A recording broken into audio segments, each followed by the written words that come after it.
ओम शांति। ओम शांति। आज 10 अप्रैल 2026 आज की साकार मुरली के अनमोल मधुर महावाक्य सुनेंगे।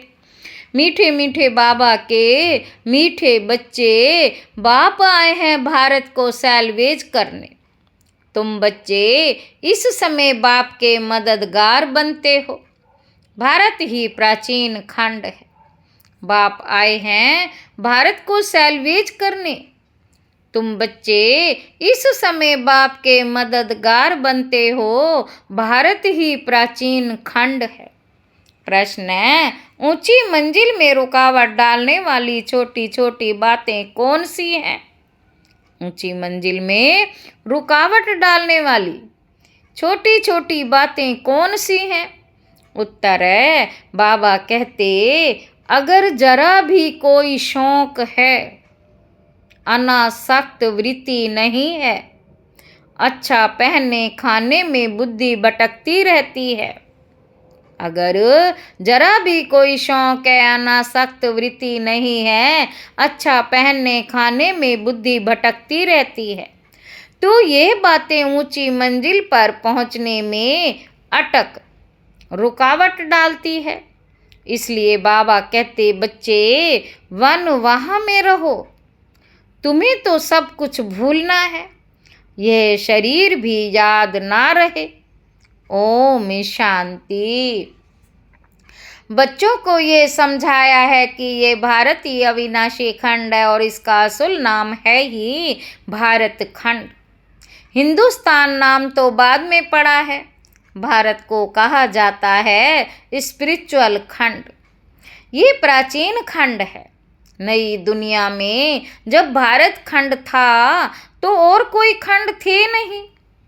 मुख्य है ही इस्लामी, बौद्धि और क्रिश्चियन। अभी तो बहुत खंड हो गए हैं। भारत अविनाशी खंड है। उसको ही स्वर्ग हेवन कहते हैं। नई दुनिया में नया खंड एक भारत ही है। नई दुनिया रचने वाला परमपिता परमात्मा। नई दुनिया रचने वाला परमपिता परमात्मा, परमपिता परमात्मा स्वर्ग का रचयिता, हेवनली गॉड फादर। भारतवासी जानते हैं कि भारत अविनाशी खंड है। भारत स्वर्ग था। जब कोई मरता है तो कहते हैं स्वर्ग पधारा। समझते हैं स्वर्ग कहाँ ऊपर में है। दिलवाड़ा मंदिर में भी वैकुंठ के चित्र छत में दिखाए हैं। वैकुंठ के चित्र छत में दिखाए हैं। ये किसकी बुद्धि में नहीं आता कि भारत ही हेवन था। ये किसी की बुद्धि में नहीं आता कि भारत ही हेवन था। अब नहीं है। बाबा कहते अब तो हेल है। तो ये भी अज्ञान ठहरा। ज्ञान और अज्ञान दो चीजें होती। ज्ञान को कहा जाता दिन, अज्ञान को रात। घोर सोजरा और घोर अंधियारा कहा जाता है। सोजरा माना राइज, अंधियारा माना फॉल। बाबा कहते मनुष्य सूर्य को फॉल देखने के लिए सनसेट पर जाते हैं। अब वह तो है हद की बात। इसके लिए कहा जाता ब्रह्मा का दिन, ब्रह्मा की रात। अब ब्रह्मा तो है प्रजापिता, तो जरूर प्रजा का पिता हुआ। अज्ञान अंजन सतगुरु, अज्ञान अंजन सतगुरु दिया। अज्ञान अंधेर विनाश। ये बातें दुनिया में कोई भी नहीं समझते। बाबा कहते यह है ही नई दुनिया के लिए नई नॉलेज। नई दुनिया के लिए नई नॉलेज। हेवन के लिए हेवनली गॉड फादर की नॉलेज चाहिए। गाते भी हैं फादर इज नॉलेजफुल। तो टीचर हो गया। फादर को कहा जाता है पतित पावन, और कोई को पतित पावन कह नहीं सकते। बाबा कहते फादर तो सबका एक ही है। श्री कृष्ण तो सबका फादर है नहीं। वह तो जब बड़ा हो, शादी करे, तब एक दो बच्चे का बाप बनेगा। राधे कृष्ण को प्रिंस प्रिंसेस कहा जाता है। कभी स्वयंवर भी हुआ होगा, शादी के बाद ही माँ बाप बन सकते हैं, उनको कभी कोई वर्ड गॉड फादर कह नहीं सकते। वर्ड गॉड फादर सिर्फ एक ही निराकार बाप को कहा जाता, great great grandfather Shiv Baba को नहीं कह सकते। ग्रेट ग्रेट ग्रैंड फादर है प्रजापिता ब्रह्मा, उनसे बिरादरी निकलती है। वह इनकॉर्पोरियल गॉड फादर निराकार आत्माओं का बाप है। वह इनकॉर्पोरियल गॉड फादर निराकार आत्माओं का बाप है। निराकारी आत्मा जब यहाँ शरीर में है तब भक्ति मार्ग में पुकारती है। निराकारी आत्माएं जब शरीर में हैं तब भक्ति मार्ग में पुकारती हैं। ये सब तुम नई बातें सुनते हो, यथार्थ रीति कोई भी शास्त्र है में नहीं है। यथार्थ रीति कोई भी शास्त्र में नहीं है। बाप कहते मैं सन्मुख बैठ तुम बच्चों को समझाता हूँ, फिर यह ज्ञान सारा गुम हो जाता। फिर जब बाप आए तब आकर यथार्थ ज्ञान सुनाए, बच्चों को ही सन्मुख समझा कर वर्षा देते हैं। फिर बाद में शास्त्र बनते, अर्थात तो बन ना सके, क्योंकि सच की दुनिया ही खत्म हो जाए, झूठ खंड हो जाता है। सच की दुनिया ही खत्म हो, झूठ खंड हो जाता है, तो झूठी चीज ही होगी, क्योंकि उतरती कला ही होती है। बाबा कहते सच से तो चढ़ती कला होती है। भक्ति है रात अंधियारे में ठोकरें खानी पड़ती हैं, माथा टेकते रहते हैं, ऐसा घोर अंधियारा है। मनुष्यों को तो कुछ भी पता नहीं रहता, दर दर धक्के खाते रहते। इस सूर्य का भी राइज और फॉल होता, जो बच्चे जाकर देखते हैं। अब तो तुम बच्चों को ज्ञान सूर्य का उदय होना देखना है। राइज ऑफ फादर और down fall of father Bharat. Rise of Bharat और डाउनफॉल ऑफ भारत। भारत ऐसे डूबता है जैसे सूर्य डूबता है। सत्यनारायण की कथा में यह दिखाते हैं कि भारत का बेड़ा नीचे चला जाता है। फिर बाप आकर उनको सैल्वेज करते हैं। तुम इस भारत को फिर से सैल्वेज करते हो, ये तुम बच्चे ही जानते हो। तुम निमंत्रण भी देते हो। नवनिर्माण प्रदर्शनी भी नाम ठीक है। नवनिर्माण प्रदर्शनी नाम ठीक है। नई दुनिया कैसे स्थापन होती है उसकी प्रदर्शनी चित्रों द्वारा समझानी दी जाती है, तो वही नाम चला आए तो अच्छा है। नई दुनिया कैसे स्थापन होती है, वह राइज कैसे होती, ये तुम दिखाते हो। जरूर पुरानी दुनिया फॉल होती है। अब दिखाते हैं कि राइज कैसे होता है।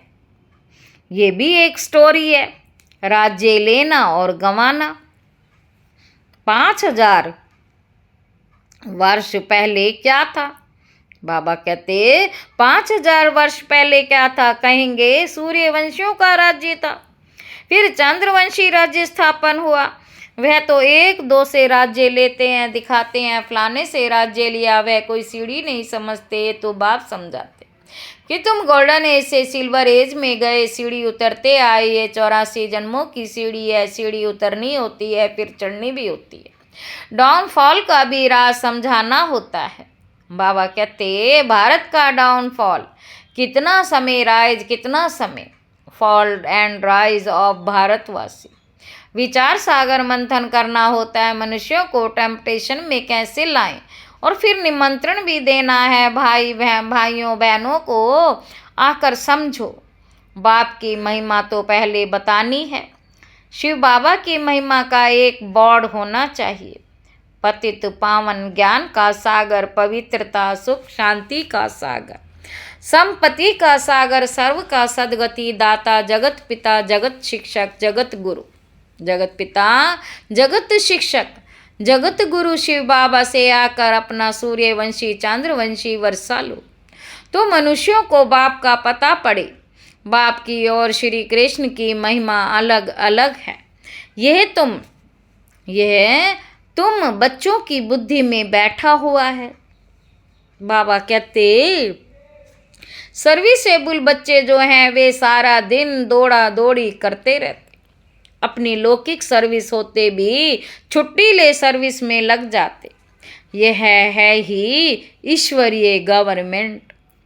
खास बच्चियां अगर ऐसी सर्विस में लग जाएं तो बहुत नाम निकाल सकती हैं।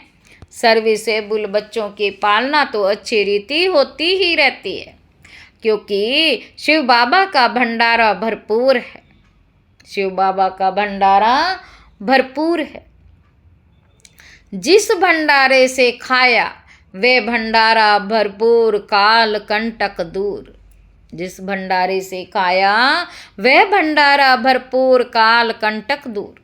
तुम हो शिववंशी वह रचता, यह रचना है। बबुल नाम बहुत मीठा है। बाबुल नाम बहुत मीठा है। शिव साजन भी तो है ना। शिव बाबा की महिमा ही अलग है। निराकार अक्षर लिखने से समझते हैं कि उनका कोई आकार नहीं है। विलवेड मोस्ट शिव बाबा है। परम प्रिय तो लिखना ही है। इस समय लड़ाई का मैदान उनका भी है तो तुम्हारा भी है। शिव शक्तियाँ नॉन वायलेंस गाई जाती हैं। शिव शक्तियाँ नॉन वायलेंस गाई जाती हैं, परंतु चित्रों में देवियों को भी हथियार दे हिंसा दिखा दी है। वास्तव में तुम योग अथवा याद के बल से विश्व की बादशाही लेते हो। हथियारों आदि की बात ही नहीं है। गंगा का प्रभाव बहुत है, बहुतों को साक्षात्कार भी होगा। भक्ति मार्ग में समझते हैं कि गंगा जल मिले तब उद्धार हो। भक्ति मार्ग में कहते हैं गंगा जल मिले तब उद्धार हो, इसलिए गुप्त गंगा कहते रहते हैं। कहते हैं बाण मारा और गंगा निकली। गोमुख से भी गंगा दिखाते हैं। बाबा कहते तुम पूछेंगे तो कहेंगे कि गुप्त गंगा निकल रही है। त्रिवेणी पर भी सरस्वती को गुप्त दिखाया है। मनुष्य ने तो बहुत बातें बना दी। यहाँ तो एक ही बात है, सिर्फ अलफ। बस अल्लाह आकर बहिश्त स्थापन करते हैं। खुदा हेवन स्थापन करते, ईश्वर स्वर्ग स्थापन करते। वास्तव में ईश्वर तो एक है। ये तो अपनी अपनी भाषा में भिन्न भिन्न नाम रख दिए हैं, परंतु यह समझते हैं कि अल्लाह से जरूर स्वर्ग की बादशाही मिलेगी। यहाँ तो बाप कहते हैं मन मना भव। बाप को याद करने से वर्षा जरूर याद आएगा। रचता की रचना है ही स्वर्ग। रचता की रचना है ही स्वर्ग। ऐसे थोड़ी कहेंगे कि राम ने नरक रचा। राम ने नरक रचा। भारतवासियों को ये पता ही नहीं कि निराकार रचता कौन है। बाबा कहते तुम जानते हो कि नरक का रचता रावण, जिसको जलाते रावण राज्य में भक्ति मार्ग का सैपलिंग कितना बड़ा है। रावण मार्ग में भक्ति मार्ग का सैपलिंग कितना बड़ा है। रावण का रूप भी बड़ा भयंकर बनाया। बोलते भी हैं कि रावण हमारा दुश्मन है। बाप ने अर्थ समझाया पेशेगिरी विस्तार बड़ा है, तो रावण का शरीर भी बड़ा बनाते। शिव बाबा तो बिंदी है, परंतु चित्र बड़ा बना दिया। नहीं तो बिंदी की पूजा कैसे हो। बिंदी की पूजा कैसे हो। पुजारी तो बनना है ना। आत्मा के लिए तो कहते हैं भ्रुकुटी के बीच में चमकता है अजब सितारा। भ्रुकुटी के बीच चमकता है अजब सितारा। और फिर कहते हैं आत्मा सो परमात्मा। तो फिर 1000 सूर्य से ज़्यादा तेज कैसे होगा। आत्मा का वर्णन तो करते हैं लेकिन समझते नहीं। अगर परमात्मा 1000 सूर्य से तेज हो तो हर एक में प्रवेश कैसे करे। कितनी ये अर्थार्थ बातें हैं। बाबा कहते जो सुनकर क्या बन पड़े हैं। कहते हैं आत्मा सो परमात्मा, तो बाप का रूप भी ऐसा होगा ना। परंतु पूजा के लिए बड़ा बनाया है। पत्थर के कितने बड़े बड़े चित्र बनाते हैं, जैसे गुफा में बड़े बड़े पांडव दिखाए हैं। जानते कुछ भी नहीं। यह है पढ़ाई। धंधा और पढ़ाई अलग अलग है। बाबा पढ़ाते भी हैं और धंधा भी सिखाते हैं। बोर्ड में भी पहले बाप की महिमा होनी चाहिए। बाप की फुल महिमा लिखनी है। बाप की फुल महिमा लिखनी है। ये बातें तुम बच्चों की बुद्धि में नंबरवार पुरुषार्थ अनुसार आती हैं, इसीलिए महारथी घोड़ेसवार कहा जाता है। हथियार आदि की कोई बात ही नहीं, बाप बुद्धि का ताला खोल देते हैं, ये गोदरेज का ताला कोई खोल ना सके। बाप के पास मिलने आते हैं तो बाबा बच्चों से पूछते हैं कि आगे कब मिले हो, इस जगह पर इस दिन कब मिले हो। तो बच्चे कहते हैं हाँ बाबा, 5000 वर्ष पहले मिले हैं। अब ये बातें ऐसे कोई पूछ ना सके। कितनी गुइया समझने की बातें हैं, कितनी ज्ञान की युक्तियां बाबा समझाते हैं, परंतु धारणा नंबरवार होती। शिव बाबा की महिमा अलग है, शिव बाबा की महिमा अलग है। ब्रह्मा विष्णु शंकर की महिमा अलग है, हर एक का पाठ अलग अलग है, एक ना मिले दूसरे से। ये अनादि ड्रामा है, वही फिर रिपीट होगा। अभी तुम्हारी बुद्धि में बैठा हुआ है कि हम कैसे मूल वतन में आते हैं, फिर आते हैं पाठ बजाने, फिर आते हैं पाठ बजाने के लिए, जाते हैं वाया सूक्ष्म वतन। आने समय सूक्ष्म वतन नहीं है, सूक्ष्म वतन का साक्षात्कार कभी किसी को होता ही नहीं। सूक्ष्म वतन का साक्षात्कार करने के लिए कोई तपस्या नहीं करते, क्योंकि उनको कोई जानते नहीं। सूक्ष्म वतन का कोई भक्त थोड़े ही होगा। सूक्ष्म वतन अभी रचते हैं, माया सूक्ष्म वतन जाए, फिर नई दुनिया में आएंगे। इस समय तुम वहाँ आते जाते रहते हो, तुम्हारी सगाई हुई है। ये पियर घर है, विष्णु का पिता नहीं कहेंगे, वह है ससुर घर। विष्णु का घर नहीं है, विष्णु को पिता नहीं कहेंगे, वह है ससुर घर। जब कन्या ससुर घर जाती है तो पुराने कपड़े सब छोड़ जाती है, तुम पुरानी दुनिया को ही छोड़ देते हो। तुम्हारे और उनके वनवा में कितना फर्क है। तुमको भी बहुत अनासक्त रहना चाहिए। देह अभिमान तोड़ना है। ऊंची साड़ी पहनेंगे तो झट देह अभिमान आ जाएगा, मैं आत्मा हूँ ये भूल जाएगा। इस समय तुम हो ही वनवा में, वनवा और वानप्रस्थ एक ही बात है। शरीर ही छोड़ना है तो साड़ी नहीं छोड़ेंगी क्या? हल्की साड़ी मिलती है तो दिल ही छोटी हो जाती, इसमें तो खुशी होनी चाहिए। अच्छा हुआ जो हल्का वस्त्र मिला, अच्छी चीज़ को तो संभालना पड़ता। ये पहनने खाने की छोटी छोटी बातें भी ऊंची मंजिल पर पहुंचने में अटक डालती हैं। मंजिल बहुत बड़ी है। कथा में भी सुनाते हैं ना कि पति को कहा ये लाठी भी छोड़ दो। बाप कहते हैं ये पुराना कपड़ा, पुरानी दुनिया सब खल्लास होनी। इसलिए इस सारी दुनिया में बुद्धि योग तोड़ना है। इस दुनिया से सारा बुद्धि योग तोड़ना है। इसको बेहद का संन्यास कहा जाता। सन्यासियों ने तो हद का संन्यास किया, अब तो फिर वे अंदर आ गए हैं। आगे तो उन्हों में बहुत ताकत थी, उतरने वालों की महिमा क्या हो सकती है। नई नई आत्माएं भी पिछाड़ी तक आती रहती हैं, पाठ बजाने उनमें क्या ताकत होगी। बाबा कहते उनमें क्या ताकत होगी, तुम तो पूरे 84 जन्म लेते हो। ये सब समझने के लिए कितनी अच्छी बुद्धि चाहिए।